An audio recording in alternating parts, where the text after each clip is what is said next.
గురువుగారు, అన్నీ ఈశ్వరుడే నిర్ణయించిన తర్వాత మంచి చెడుల విషయంలో మానవుని పాత్ర ఏమంటారు? చాలా గంభీరమైన విషయం అది కూడా. ఏదైనా జరిగిందనుకోండి, మనం ఏమంటాం, అది ఈశ్వరుడు నిర్ణయించాడు, లలాట లిఖితారేఖ పరిమాస్త్రం న శక్యతే. ఒకటి జరగలేదనుకోండి, ఈశ్వరానుగ్రహం లేదంటాం. అప్పుడు ఒకడు గొప్పవాడు అయ్యాడు అనుకోండి, ఈశ్వరానుగ్రహం. ఒకడు గొప్పవాడు కాలేదనుకోండి, అది కూడా ఈశ్వర నిర్ణయం. వాడిని ఎందుకు తిట్టడం? అది ఆయన ప్రశ్న. ఒకడు భగవద్భక్తుడు, వాడు అదృష్టం, ఈశ్వరుడు వాడిని భక్తుడిని చేశాడు. ఒకడు సమస్త దురలవాట్లకి అలవాలం, వాడిని ఎందుకు తిట్టడం? ఒకడు మంచివాడైతే ఈశ్వరుని పొగుడుతావా? ఒకడు చెడ్డవాడైతే మాత్రం ఈశ్వరుడు కాదండి వాడి తప్పంటావా? అప్పుడు వాడి ప్రమేయమే ఉంది. మంచిలో కాని చెడులో కాని రెండిటిలో వాడి స్వాతంత్ర్యం లేనప్పుడు రెండిటికి కర్త ఈశ్వరుడు కదా, వ్యక్తి కర్త ఎలా అయ్యాడు? అది ఆయన ప్రశ్న. నిజమే, అది పైకి చూసినప్పుడు అలాగే అనిపిస్తుంది. కానీ ఒక విషయం బాగా జ్ఞాపకం పెట్టుకోవాలి. ఒక మనిషి పాడయ్యాడు అనడానికి కానీ, ఒక మనిషి ఉండవలసిన పథంలో ఉన్నాడు అనడానికి కానీ ప్రమాణం ఏమిటి? ధర్మం. ఎవడు ధర్మాన్ని పట్టుకున్నాడో వాడు సక్రమమైన మార్గంలో ఉన్నాడు. ఎవడు ధర్మాన్ని వదిలేశాడో వాడు వక్ర మార్గంలో ఉన్నాడు. ఇప్పుడు ధర్మాన్ని ఎందుకు వదిలేడు అంటే, తన మనసులో పుట్టినటువంటి కోరిక తీర్చుకోకుండా ఉండలేక ధర్మాన్ని వదిలేశాడు. ధర్మమా కోరికయా అంటే, నాకు కావలసినది కోరికయే, ధర్మంతో సంబంధం లేదు. ఏమంటే ఇది ఈశ్వరుడు కదా మరి భావప్రచోదనం చేస్తున్నది అంటే, ఇక్కడ మీరు ఒక మాట బాగా గట్టిగా పట్టుకోవాలి. మనిషిని వాసనా బలం పట్టుకుని ఉంటుంది. వాసనా బలము అన్న మాట మీకు తేలికగా అర్థం అవడానికి నేను ఉదాహరణ చెప్తాను. నేను ఎప్పుడూ మామిడి పండు తినలేదనుకోండి, మీరు నాకు మామిడి పండు అంటే ఇలా ఉంటుంది, అందులో పీచు ఉంటుంది, అందులో గుజ్జు ఉంటుంది, అది రసం ఉంటుంది, దాన్ని మీరు ఇలా గట్టిగా పట్టుకుంటే చిట్లుతుంది, అందులోంచి తీయటి రసం వస్తుంది, దాన్ని నోట్లో పట్టుకు చీకుతుంటే ఆ పీచులోంచి తీయటి రసం వస్తే ఎంత బాగుంటుందో, ఎంత చెప్పినా నాకేమనిపిస్తుంది, ఏమో అనిపిస్తుంది. నాకో మామిడి పండు ఇచ్చారనుకోండి, నేను తిన్నాననుకోండి, నా మనసు ఆ అనుభవాన్ని దాచుకుంటుంది. మామిడి పండు అంటే ఇలా ఉంటుంది, మామిడి పండు వాసన ఇలా ఉంటుంది, మామిడి పండు రుచి ఇలా ఉంటుంది. రుచి అంటే అనురక్తి, వాసన అంటే దాని అనుభవం. రుచి అన్న మాటకు అర్థం దాని యొక్క రుచి అని కాదు, రుచి అంటే అనురక్తి అని. వాసన అంటే అది అనుభవించిన తరువాత ఆ అనుభవం తనకు ఎలా అనిపించిందో దాన్ని దాచుకుంటుంది. మామిడి పండు తింటే బాగుంది, అరటి పండు తింటే బాగుండదు అంటే తన మనస్సుని బట్టి నిర్ణయించుకుంటుంది. ఇది ఏం చేస్తుందంటే, ఒకదాని మీద ఒకటి, ఒకదాని మీద ఒకటి, ఒకదాని మీద ఒకటి కొన్ని కోట్ల వాసనలు రికార్డ్ చేస్తుంది మనసు. అలా ఎన్ని వాసనలు ఉంటాయో పుట్టిన దగ్గర నుంచి. అందుకే చూడండి, పుట్టినప్పుడు అమ్మ తప్ప ఇంకేం అక్కర్లా, తర్వాత నాన్నగారు, తర్వాత స్నేహితులు, తర్వాత పాఠశాల, తర్వాత అన్నదమ్ములు. అమ్మ లేకపోతే అమ్మ బాబోయ్, అమ్మ లేకపోతే ఉండగలనా అంటాడు. అదే తల్లికి అంత్యేష్టి సంస్కారం చేస్తాడు ఒకప్పుడు. బతకట్లా. భార్య లేకపోతే అంటాడు, ఈ ఇల్లు లేకపోతే, ఈ పదవి లేకపోతే అంటాడు. లేకుండా పోయినా బతుకుతాడు. కానీ మనసు ఏం చేస్తుందంటే, ఈ వాసనలన్నింటినీ దాచుకునేటప్పుడు మెల్లమెల్లగా మెల్లమెల్లగా మెల్లమెల్లగా ఏం చేస్తుందంటే, తనకి ప్రియాతి ప్రియమైనటువంటి వాసనలు కొన్నింటిని, 2-3 వాసనల్ని బాగా లెక్క పెట్టుకుని అనురక్తం అవుతుంది. అనురక్తం అవుతోందని గుర్తు ఏమిటంటే, మీరు ఏం చేస్తూ ఉండండి అటు ఎడుతూ ఉంటుంది మనసు. అటు వెళ్ళి ఓసారి దాన్ని గుర్తు తెచ్చుకుంటూ ఉంటుంది. నాకు నా కొడుకు మీద వాసనా బలం ఎక్కువ అనుకోండి, వాడి మీద ప్రీతి అనుకోండి, ఏం చేసినా వాడిని ఒకసారి గుర్తు తెచ్చుకుంటాం. డబ్బు మీద ప్రీతి అనుకోండి, దాన్ని గుర్తు తెచ్చుకుంటాం. ఏదో నాకున్న భూముల మీద ప్రీతి అనుకోండి, దాన్ని గుర్తు తెచ్చుకుంటుంటాం. అది వాసన అంటారు. మనసుకున్న లక్షణం ఏమిటంటే, అది గుర్తు తెచ్చుకోవాలన్నా, అది అనుభవించాలన్నా, రుచి దేని మీదన్నా దాని దృష్టి వెళ్ళాలన్నా అది కదలాలి. అది కదలాలంటే దానికి ముందు ఊపిరి ఉండాలి. ఊపిరి కదిలితే మనసు కదులుతుంది. అందుకే ప్రాణాయామం చేస్తే మనసు ఆగుతుంది. ఇప్పుడు ఆఖరి ఊపిరిలో ఆఖరిసారి కదులుతుంది మనసు. ఆఖరిసారి కదిలినప్పుడు అది పాపపుణ్యాల్ని బట్టి ఏం చేస్తుందంటే, ఊర్ధ్వముఖ చలనం చేయదు, చేయకుండా గుప్తంగా వెళ్ళిపోతుంది. ఆఖరికి ఎందులోంచి వెడుతుందంటే ఒక రోమకూపంలోంచి కూడా వెళ్ళిపోతుంది. అందుకే అది సూక్ష్మ శరీరం అంటే.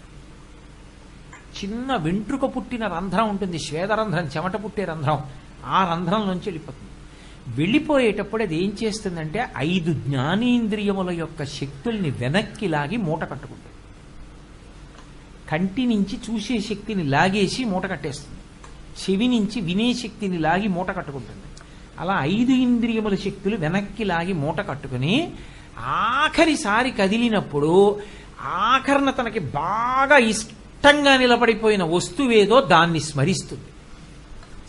మనసంటే స్మరణ కదా మరి, అది అంతిమ తీర్పు.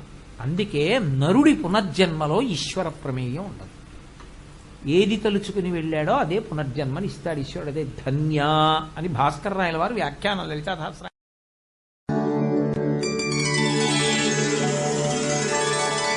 మనసు ఏం చేస్తుందంటే ఈ వాసనలన్నింటినీ దాచుకునేటప్పుడు మెల్లమెల్లగా మెల్లమెల్లగా మెల్లమెల్లగా ఏం చేస్తుందంటే తనకి ప్రియాతి ప్రియమైనటువంటి వాసనలు కొన్నింటిని 2-3 వాసనల్ని బాగా లెక్క పెట్టుకుని అనురక్తం అవుతుంది.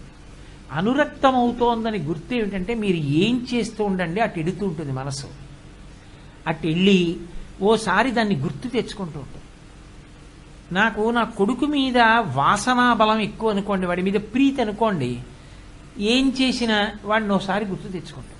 డబ్బు మీద ప్రీతి అనుకోండి, దాన్ని గుర్తు తెచ్చుకుంటాం. నాకున్న భూముల మీద ప్రీతి అనుకోండి, దాన్ని గుర్తు తెచ్చుకుంటుంటారు. అది వాసన అంటారు. మనసుకున్న లక్షణం ఏమిటంటే అది గుర్తు తెచ్చుకోవాలన్నా, అది అనుభవించాలన్నా, రుచి దేని మీదన్నా దాని దృష్టి వెళ్ళాలన్నా అది కదలాలి. అది కదలాలంటే దానికి ముందు ఊపిరి ఉండాలి. ఊపిరి కదిలితే మనసు కదులుతుంది. అందుకే ప్రాణాయామం చేస్తే మనసు ఆగుతుంది. ఇప్పుడు ఆఖరి ఊపిరిలో ఆఖరిసారి కదులుతుంది మనసు. ఆఖరిసారి కదిలినప్పుడు అది పాపపుణ్యాల్ని బట్టి ఏం చేస్తుందంటే ఊర్ధ్వముఖ చలనం చేయదు, చేయకుండా గుప్తంగా వెళ్ళిపోతుంది. ఆఖరికి ఎందులోంచి వెడుతుందంటే ఒక రోమకూపంలోంచి కూడా వెళ్ళిపోతుంది. అందుకే అది సూక్ష్మ శరీరం అంటే. చిన్న వెంట్రుక పుట్టిన రంధ్రం ఉంటుంది, శ్వేదరంధ్రం, చెమట పుట్టే రంధ్రం, ఆ రంధ్రంలోంచి వెళ్ళిపోతుంది. వెళ్ళిపోయేటప్పుడు అది ఏం చేస్తుందంటే 5 జ్ఞానేంద్రియముల యొక్క శక్తుల్ని వెనక్కి లాగి మూట కట్టుకుంటుంది.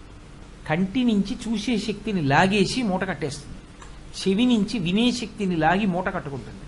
అలా 5 ఇంద్రియముల శక్తులు వెనక్కి లాగి మూట కట్టుకుని ఆఖరిసారి కదిలినప్పుడు ఆఖరణ తనకి బాగా ఇష్టంగా నిలబడిపోయిన వస్తువేదో దాన్ని స్మరిస్తుంది.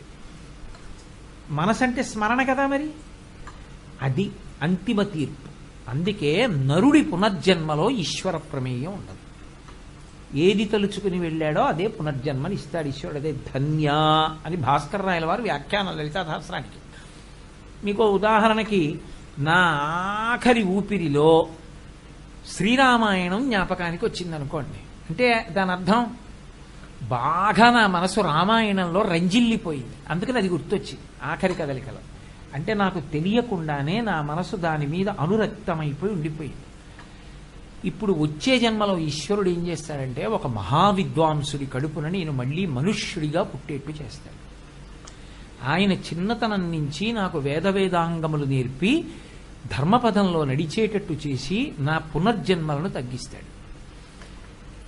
ఇప్పుడు మనసు ఏం చేస్తుందంటే పునర్జన్మలోకి వెళ్ళిపోయినప్పుడు ఏదో ఒక్క వాసన పట్టుకుని వెళ్ళిపోదు, దీనితో పాటు కొన్ని పట్టుకుని ఎడుతుంది. అందుకే మీరు కొంతమంది పిల్లల్ని చూడండి, చిన్నతనంలో రాగం పాడితే గుర్తుపడతారు, ఇది రాగం అంటారు.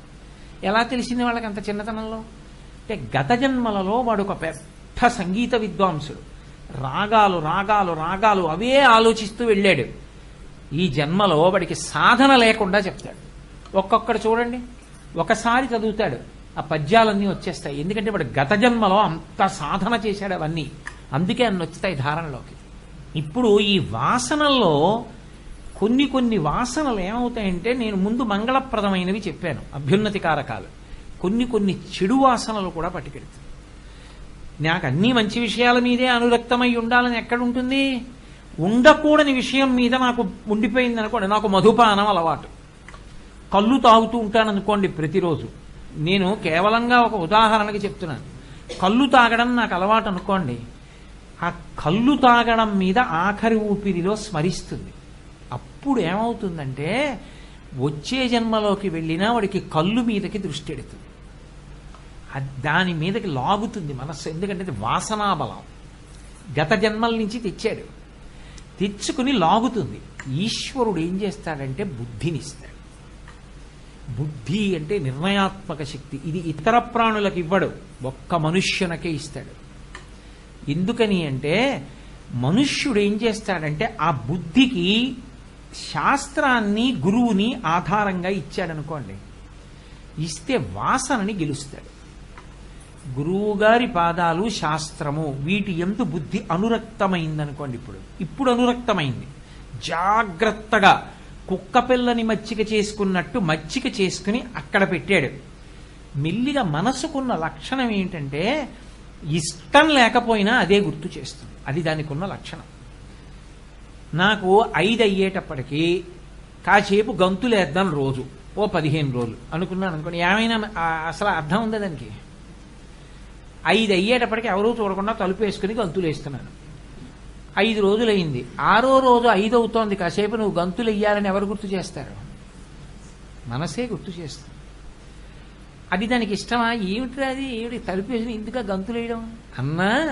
ఇప్పుడు నువ్వు 15 రోజులు గంతులు వేయాలనుకున్నావుగా, 5 అయింది, గంతులు వేయి అని అదే గుర్తు చేస్తుంది. అలా దానికి ఇష్టం లేకపోయినా మొదట్లో అది మెల్లిగా గురువు దగ్గరికి, శాస్త్రం దగ్గరికి వెళ్ళడం మొదలెడుతుంది. దానికి ఉన్న లక్షణం ఏమిటంటే అనురక్తం అవుతుంది. విని అబ్బా నిజమే, గురువు పాదాలు పట్టుకోవాలి, శాస్త్రం పట్టుకోవాలంటే. గురువుని శాస్త్రాన్ని పట్టుకుంటే వాసనా బలాన్ని జయిస్తాడు. ఇప్పుడు ఏం చేస్తాడంటే చిచి కళ్ళు తాగడం ఏమిట్రా, తప్పు, తాగకూడదంటాడు. గత జన్మలో గెలవలేకపోయిన దాన్ని ఈ జన్మలో గెలిచాడు. ఇప్పుడు నువ్వు ఒక మంచి మార్గంలో వెళ్ళడానికి నీకు బుద్ధిని ఇచ్చినప్పుడు ఈశ్వరుడు నువ్వు అభ్యున్నతి పదంలో నడవడానికి కావలసిన ఆస్తిని ఇచ్చాడా లేదా? నీ కర్మకు ఎవడు పాత్రుడు? నువ్వే.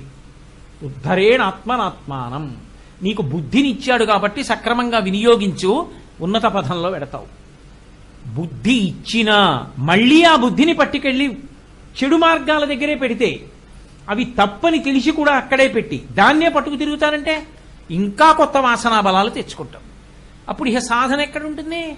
వచ్చే జన్మలో తిరియక్కవుతాడు. ఎందుకంటే ఆఖరణ తలుచుకున్నవంత భయంకరమైనవి స్మరిస్తాడు. దాన్ని బట్టి తిరియక్కంటే భూమికి అడ్డంగా వెన్నుపా ఉండే ప్రాణిగా వెళ్ళిపోతాడు. ఇప్పుడు ఎవరు నిర్ణేత? మనుష్య జన్మ దగ్గరికి వచ్చేటప్పటికి ఒకడు బాగుపడినా, ఒకడు చెడిపోయినా ఎవడు దానికి కర్త? మనుష్యుడే. వాడికి ఇచ్చిన బుద్ధిని వాడు సద్వినియోగం చేసుకుంటే ఈశ్వరుడు ప్రాపుగా ఉంటాడు, తాను అండదండగా ఉంటాడు. ఒక్కొక్కసారి ఓడించి చూస్తాడు. మీరు చూడండి, మా చిన్నతనంలో ఎంత గుండ్రంగానో వ్రాయాలని ప్రయత్నం చేసేవాళ్ళం. ఎట్టి పరిస్థితుల్లో రెడ్ ఇంకు పెట్టకూడదు మాస్టర్.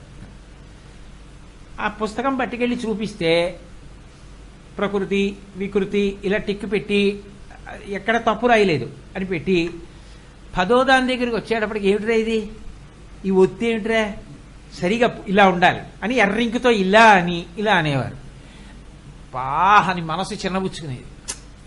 రేపైనా ఎర్రింకు పెట్టించుకోకూడదు. ఒక్కనాటికి చేసేవారు కాదు. ఎప్పుడూ ఎర్రింకే, ఏదో ఒకటికి ఉండదు ఆ ఎర్రింకు లేకుండా. ఆఖరికి ఒళ్ళు మండి ఏంటంటే రోజు ఎర్రింకుతో ఏదో ఒకటి పెట్టేస్తానేంటి మాస్టర్, ఎంత కష్టపడి రాసినా అంటే, ఒకటి గుర్తుపెట్టుకో, నేను ఎర్రింకుతో అలా అనకుండా ఒక్కటి కూడా 4 రోజులు నిన్ను వదిలేస్తే నువ్వు పాడైపోతావురా. అందుకురా ఇలా పట్టుకుని ఉంచాను నిన్ను ఎప్పుడో తలాలో నాకు తెలుసురా, అప్పుడు నా ఎర్ర పెన్ను పెట్టంలే పో ఎవరు మాస్టర్. ఈశ్వరుడు ఏం చేస్తాడు? ఒక్కొక్కప్పుడు మీరు అనుకున్నవి జరగకుండా చేస్తాడు. అయినా వాడు నాకు ఎందుకు ఇవ్వలేదు అని వదలడంలో భక్తి ఉంది. వాడు ఇచ్చాడు, నా గొప్ప కాదు, వాడు ఇచ్చాడనడంలో నిలదొక్కుకోవడం. ఇప్పుడు ఆ భక్తికి ఆధారం శాస్త్రం, గురువు, దానికి శ్రద్ధ అని పేరు. ఇప్పుడు ఆ బుద్ధిని ఎవడు వినియోగించాడో వాడు పైకెక్కుతున్నాడు, ఎవడు వినియోగించుకోలేదో వాడు వాసనా బలాన్ని జయించలేకపోవడం కాదు, కొత్త వాసనలు కూడా తెచ్చి మీద పెట్టుకుంటున్నాడు. ఇప్పుడు వాడిని ఎవరు ఉద్ధరిస్తాడు? మళ్ళీ ఆఖరి ఊపిరిలో గత జన్మలలో ఈ మనుష్య జన్మ మళ్ళీ రావడానికైనా కారణమైంది అది. ఇప్పుడు మనుష్య జన్మ రావడానికి కాదు, కొన్ని కోట్ల జన్మలు తిరియక్కుపోవడానికి పనికొస్తుంది. ఎవడు ఉపయోగించమన్నాడు బుద్ధిని అలా? అందుకే ఏ పని చేసినా మనం ఏమడుగుతామంటే ధియోయోన ప్రచోదయాత్, మా బుద్ధులు ప్రేరేపింపబడుగాక. దేని యందు? గురువు యందు, శాస్త్రమునందు, ధర్మమునందు ప్రేరేపింపబడుగాక. అటువైపుకి వెడితే భద్రం, వెళ్ళనప్పుడు ప్రమాదం. అందుకే పిల్లవాడికి కత్తివ్వడం ఎంత ప్రమాదమో మనసుకి వాసన అందించడం అంత ప్రమాదం. అందుకే నిషిద్ధ కర్మ అంటుంది శాస్త్రం. దాని జోలికి వెళ్ళవద్దు. అసలు దాని రుచి ఏమిటో చూసి దాని వాసన లోపల పెట్టుకుందామని ప్రయత్నించకు. దాన్ని అధిగమించలేకపోయావో కోట్ల జన్మలు వెళ్ళిపోతావు. కాబట్టి అసలు దాని జోలికి వెళ్ళద్దు, భంజించేసేయి అంటుంది. ఇప్పుడు ఒకడి వృద్ధికి కానీ ఒకడి పతనానికి కానీ కారణం వాడే. వాడి బుద్ధిని వాడు సక్రమంగా వినియోగించుకోవడం మీదే ఉంటుంది. అలా వినియోగించుకోవాలని ప్రయత్నం చేస్తే కచ్చిత్ పురుషకారంచ దైవంచ ప్రతిపద్యతే అంటుంది సీతమ్మ. మన ప్రయత్నానికి ఈశ్వరుడి యొక్క అనుగ్రహం తోడవుతుంది, సాధిస్తాం. ఒక చోట తోడు కాలేదు, ఏమి ఇబ్బంది లేదు, అది కూడా మనం ఊంచుకోవడానికే కారణం అవుతుంది. ఓ ఎందుకు ఇవ్వలేదో ఈశ్వరుడు, వాంఛితార్థ ప్రదాయిని. నేను కొన్ని కోరికలు కోరచ్చు, అమ్మవారు ఇవ్వదు. ఎందుకు ఇవ్వదు? ఒరే నీకు ఈ అనుభవం వస్తే నీ జీవితంలో అన్నీ పాలుకావు.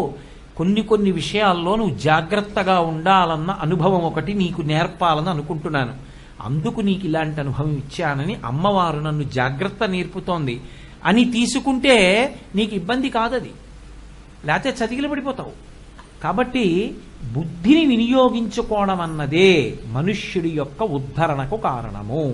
అంతేకాని అన్నిటికీ ఈశ్వరుడు కారణం అయ్యాడనుకోండి, అప్పుడు ఆయన పైశాచిక మనస్తత్వం ఉన్నవాడు అవుతాడు. చాలామంది పాడవడానికి ఆయన కారణం అవుతాడు. ఆయన పక్షపాతం ఉన్నవాడు అవుతాడు, ఎవరో కొంతమందిని మాత్రమే ఉద్ధరించిన వాడు అవుతాడు. ఆయనకి రాగరహితుడు, ఆయనకి ఎవరి యందు పక్షపాతం లేదు, ఎవరి యందు ద్వేషం లేదు. ఆయనకి కావలసింది ధర్మం ఒక్కటి. అలా ఎవడు బ్రతుకుతాడో అంటే దాన్ని అలా బ్రతికించగలిగిన వాడెవరు? గురువు ఒక్కడే. ఎందుకని? ఏనుగు అపారమైన బలం, మావటి సన్నగా ఉంటాడు. నిజంగా ఏనుగు తలుచుకుంటే మావటిని ఇలా చుట్టి విసిరి అవతల పారేస్తుంది, కాళ్ళ కింద పెట్టి తొక్కేస్తుంది. ఆ మావటి అంకుశం పట్టుకుని తొండం మీద ఎడంచేత్తో ఇలా కొట్టాడు, కొట్టే ఇలా జాగ్రత్తగా తొండం కిందకి దింపేస్తుంది. ఏనుగుని మావటి లొంగ తీసుకున్నాడా తన బలంతో? మావటికి ఏనుగు లొంగిపోయిందా? ఏనుగు లొంగిపోయింది. కొన్ని అభ్యున్నతులు దేని మీద ఉంటాయంటే నువ్వు లొంగడంలో ఉంటాయి. లొంగడం తక్కువ కాదు. అందుకే నువ్వు వశపడాలి. వశపడము అన్న మాటకు అర్థం ఏంటంటే ఆయన ఏం చేశారు నా పట్ల అన్న మాట ఉండదు ఇంకా.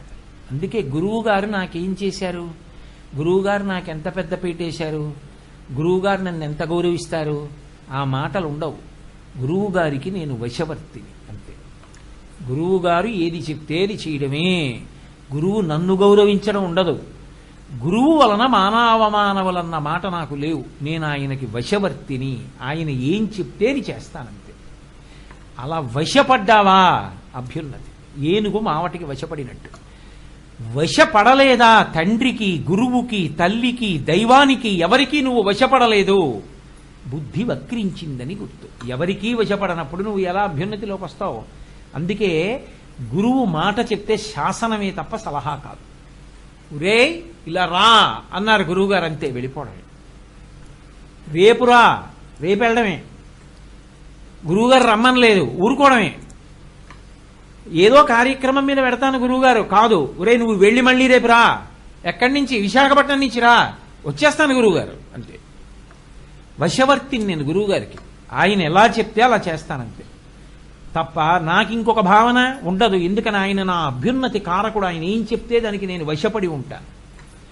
అది ఆ వశపడడం అనేటటువంటిది ఏనుగు లొంగిపోయినట్టుగా.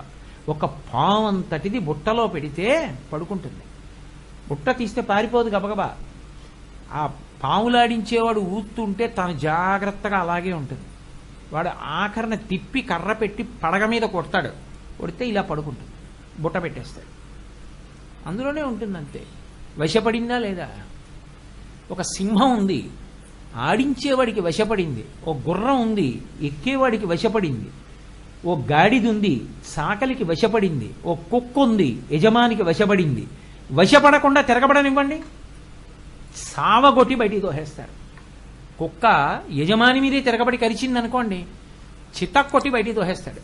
ఇది నన్నే కరుస్తోంది, ఇంకిందికి కుక్క అంటాడు. ఓ గుర్రం, తాను ఎక్కిన బారని గుర్రము యజమాని ఎక్కితే కదలలేదనుకోండి, దిక్కుమాల గుర్రం నాకెందుకని అవతల పారేస్తాడు.